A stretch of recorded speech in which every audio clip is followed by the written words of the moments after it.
রোববার মহাষষ্ঠী থেকে শুরু আর ২ অক্টোবর বিজয়া দশমীতে প্রতিমা বিসর্জনের মাধ্যমে শেষ হবে বাঙালি হিন্দু সম্প্রদায়ের সবচেয়ে বড় ধর্মীয় উৎসব শারদীয় দুর্গাপূজা। পূজার মধ্যে আবহাওয়া কেমন থাকবে সে সম্পর্কে জানিয়েছে আবহাওয়া অধিদপ্তর। এরই মধ্যে সাগরে একটি লঘুচাপ এখন নিম্নচাপে পরিণত হওয়ার পথে, যার প্রভাবে বৃষ্টি হওয়ার সম্ভাবনা রয়েছে।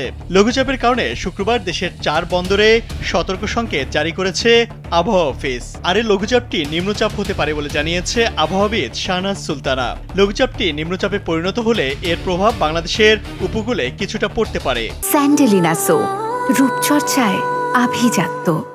তবে দেশের বেশিরভাগ স্থানে এর প্রভাব ততটা পড়বে না বলে জানিয়েছেন তিনি। এদিকে খুলনা ও বরিশাল অঞ্চলে লঘুচাপের প্রভাবে ঝোড়ো হাওয়া বইতে পারে।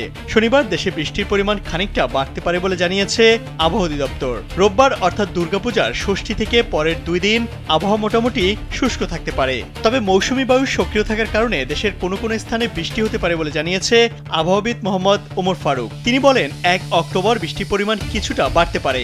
তবে দশমীর দিন অর্থাৎ 2 ও 3 অক্টোবর বৃষ্টি অনেকটাই বাড়তে পারে। 2 অক্টোবর বৃহস্পতিবার রাজশাহী বিভাগ বাদ দিয়ে দেশের প্রায় সব বিভাগেই কম বেশি বৃষ্টি হতে পারে। বৃহস্পতিবার রংপুর, ময়মনসিংহ ও সিলেট বিভাগে অপেক্ষাকৃত বেশি বৃষ্টি হতে পারে বলে জানিয়েছেন আবহাওয়াবিদ ওমর ফারুক।